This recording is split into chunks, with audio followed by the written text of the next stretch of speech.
নমস্কাৰ ফ্ৰেণ্ডসকল, আজি আকৌ এটা জব ইনফৰমেশ্যন ভিডিঅ' লৈ আহিছোঁ। তো ফ্ৰেণ্ডসকল, আজিৰ ভিডিঅ'টো একেবাৰে গুৰুত্বপূৰ্ণ ভিডিঅ' হয়।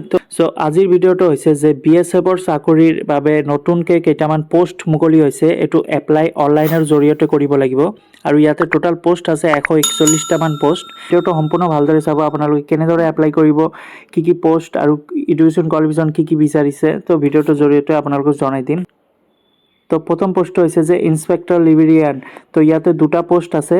ইয়াতে দৰমহা দিছে 44,900 পৰা 1,42,400 টকালৈকে আৰু ইয়াতে বয়সটো বিচাৰিছে মেক্সিমাম 30 ইয়াৰ্ছ হ'ব লাগিব আৰু ইয়াতে এডুকেশ্যন কোৱালিফিকেশ্যন বিচাৰিছে যে ডিগ্ৰী থাকিব লাগিব।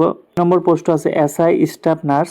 দুটামান পোষ্ট আছে আৰু ইয়াতে দৰমহা দিছে 35,400 টকাৰ পৰা 1,12,400 টকালৈকে আৰু ইয়াতে বয়সটো বিচাৰিছে আৰু ইয়াতে বয়সটো দিছে 21ৰ পৰা 30 বছৰ বয়স হ'ব লাগিব আৰু ইয়াতে এডুকেশ্যন কোৱালিফিকেশ্যন বিচাৰিছে 10+2 অৰ্থাৎ হাই ছেকেণ্ডেৰী হ'লেও আবেদন কৰিব পাৰিব আৰু লগতে ইয়াতে ডিপ্ল'মা জেনেৰেল নাৰ্ছিং ডিপ্ল'মা থাকিব লাগিব, তেতিয়াহ'লে আবেদন কৰিব পাৰিব।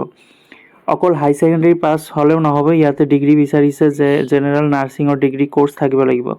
আৰু 3 নম্বৰটো ASI লেব টেক। ইয়াতে 38টামান পোষ্ট আছে আৰু ইয়াতে কোৱালিফিকেশ্যন বিচাৰিছে 10+2 অৰ্থাৎ হাই ছেকেণ্ডেৰী আৰু ছায়েন্স ষ্ট্ৰীমৰ কেণ্ডিডেট আৰু ছায়েন্স ষ্ট্ৰীম থাকিব লাগিব। লগতে ডিপ্ল'মা মেডিকেল লেবৰেটৰী টেকন'লজিৰ মেডিকেল ডিগ্ৰী থাকিব লাগিব আৰু ইয়াতে দৰমহা দিছে যে 29,200 পৰা 92,300 টকালৈকে। 4 নম্বৰ পোষ্টটো আছে ASI চাইক'থেৰাপিষ্ট। ইয়াতে টোটাল 47টা পোষ্ট আছে আৰু দৰমহা দিছে 29,200 পৰা 92,300 টকালৈকে আৰু ইয়াতে বয়সটো দিছে 20 বছৰ বয়সৰ পৰা 27 বছৰ বয়সৰ ভিতৰত হ'ব লাগিব আৰু কোৱালিফিকেশ্যন বিচাৰিছে হাই ছেকেণ্ডেৰী, লগতে ইয়াতেও ছায়েন্স ষ্ট্ৰীম বিচাৰিছে আৰু 6 মান্থৰ ডিপ্ল'মা চাইক'থেৰাপিষ্টৰ কোৰ্চ থাকিব লাগিব, এক্সপিৰিয়েঞ্চ থাকিব লাগিব, এক্সপিৰিয়েঞ্চ বিচাৰিছে।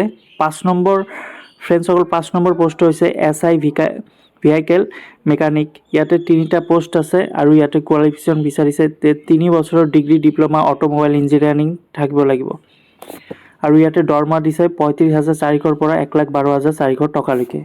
6 নম্বৰ পোষ্ট হৈছে কনষ্টেবল টেকনিকেল। ইয়াতে আছে অটো ভেক মেক, তাৰপিছত BSTS, তাৰপিছত কাৰ্পেণ্টাৰ। ইয়াতে টোটাল 34টামান পোষ্ট আছে আৰু ইয়াতে দৰমহা উল্লেখ কৰিছে 21,700 পৰা 69,100 টকালৈকে আৰু ইয়াতে বয়সটো দিছে 18 পৰা 25 বছৰ বয়স হ'লেও হ'ব আৰু ইয়াতে কোৱালিফিকেশ্যন বিচাৰিছে 10 পাছ হ'লেও আবেদন কৰিব পাৰিব আৰু লগতে ITI ডিপ্ল'মা থাকিব লাগিব। 7 নম্বৰটো হৈছে হেড কনষ্টেবল ভেটেনাৰীৰ পোষ্ট। ইয়াতে 4টা পোষ্ট আছে আৰু 10+2 অৰ্থাৎ হাই ছেকেণ্ডেৰী পাছ হ'লেও আপোনালোকে আবেদন কৰিব পাৰিব আৰু ইয়াতে 1 ইয়াৰ ভেটেনাৰী এক্সপিৰিয়েঞ্চ বিচাৰিছে। 8 নম্বৰ পোষ্টটো হৈছে কনষ্টেবল। ইয়াতে দুটামান পোষ্ট আছে আৰু ইয়াতে 18 পৰা 25 বছৰ বয়স হ'লেও আবেদন কৰিব পাৰিব আৰু ইয়াতে 21,700 পৰা 69,100 টকালৈকে দৰমহা দিব আৰু কোৱালিফিকেশ্যন বিচাৰিছে মেট্ৰিক পাছ হ'লেও আবেদন কৰিব পাৰিব, লগতে 2 বছৰৰ এক্সপিৰিয়েঞ্চ থাকিব, যিহেতু ভেটেনাৰী হস্পিটেলৰ এক্সপিৰিয়েঞ্চ হয় সেইটোৱেই।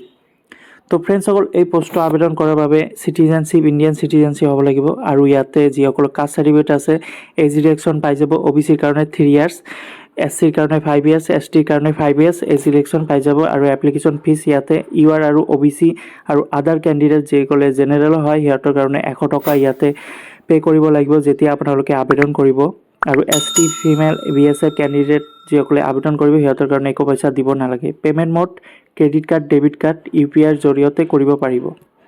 আবেদন কৰাৰ বাবে আপোনালোকে অনলাইনৰ জৰিয়তে কৰিব লাগিব আৰু মই মোৰ ডেছক্ৰিপশ্যন লিংকটো দি দিম, তাৰ পৰা গৈ আবেদন কৰিব পাৰিব আৰু এইটো লাষ্ট ডেট হৈছে জুন মাহৰ 17 তাৰিখৰ ভিতৰত আপোনালোকে আবেদন কৰিব লাগিব।